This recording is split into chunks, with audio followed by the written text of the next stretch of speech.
First, you want to preheat your oven to 350 degrees.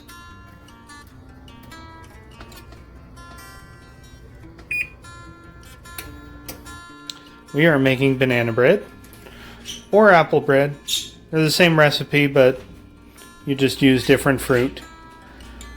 For starters, we need flour, eggs, 4 bananas, and nutmeg if you're making banana bread, or applesauce and cinnamon if you're making apple bread. We got quick oats, salt, baking soda, baking powder, margarine or butter, your choice, milk, chopped nuts for the banana bread. You got measuring cups. You can get them at pretty much any dollar store. You can also get the measuring spoons at any dollar store. Got vanilla and sugar. And the rest of our tools are a potato masher to mash the bananas, a whisk, wooden spoon, and of course your mixing bowl. And you will either need a loaf pan, it's my loaf pan, or we can use mini loaf pan or muffins. It's also your choice. Batter is very versatile. So whatever pan you're using, you should grease it with butter. I use butter in a plastic bag. It's easier. And once that's done, you just set it aside until you're ready to put the batter in. So your first step is to mash the bananas with the potato masher. You want them to be pretty much broken up,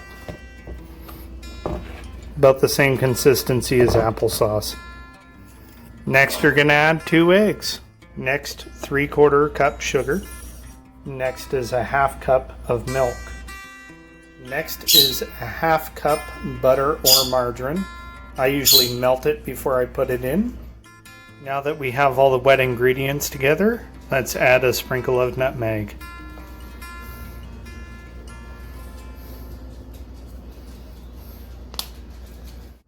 And a 1/4 teaspoon salt. Before I go any further, I forgot to add my 1/2 tablespoon of vanilla. Use the whisk to whisk your wet ingredients together.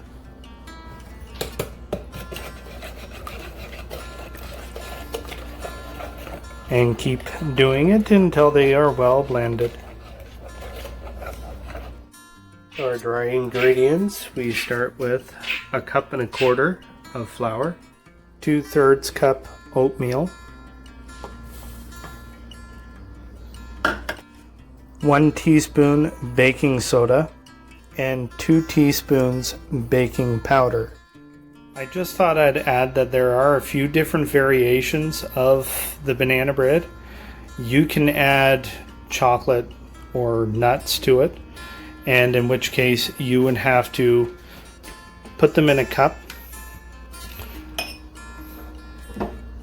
with a teaspoonful of flour, and you just mix it around until it's all coated. I'll show you that step next. So with the nuts or chocolate chips, I usually don't measure. I just put them in a cup and kind of go for it.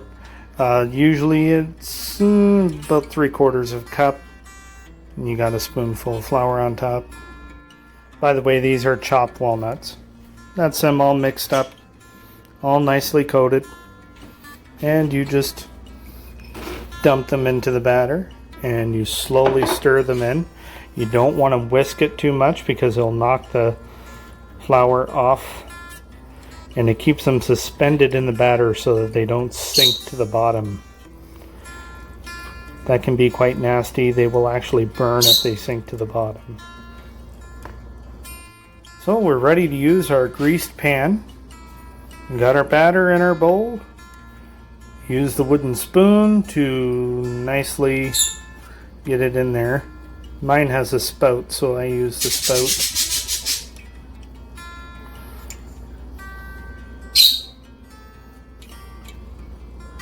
So once the batter is in your pan, you just give the pan a little shake. It evens out the batter in the pan.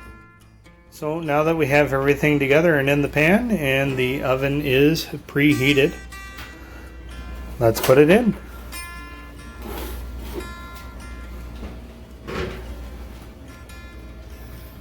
There we go. Now I usually leave it in for about 45 minutes and then I start watching it really carefully. On the top will go a darker brown and it will start to crack in the middle. You take a toothpick and you just poke it into the top. I'll show you that step next. So if you want to make apple bread, instead of the bananas, you have 3/4 of a cup applesauce. And the rest of the recipe is exactly the same.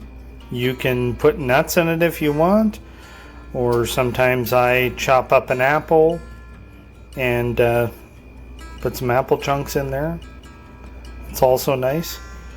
Now instead of a sprinkle of nutmeg, you would add a teaspoon of cinnamon to the wet ingredients when you mix it together. Alrighty. So this is my apple bread batter. I'm going to put it in the tiny loaf pan. It's a favorite of my wife's. I didn't add any nuts to this one because she likes it plain. I'll let you know how it turns out. Okay, so it's been 45 minutes. Let's take our bread out of the oven.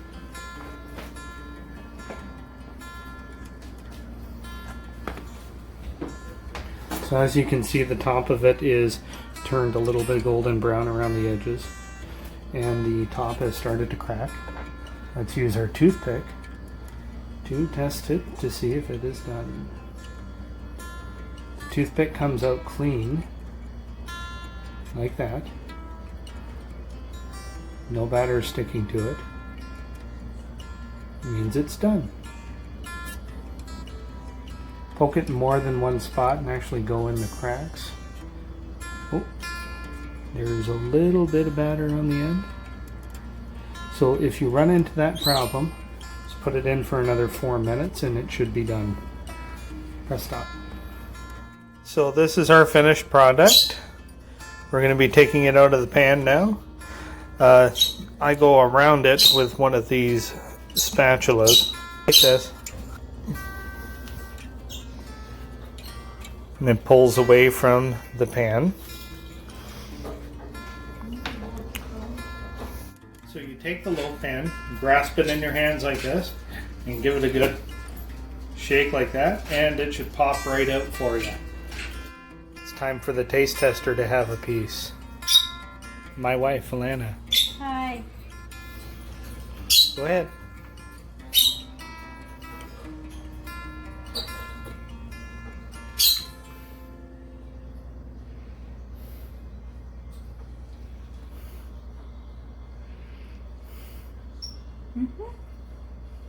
Which stuff?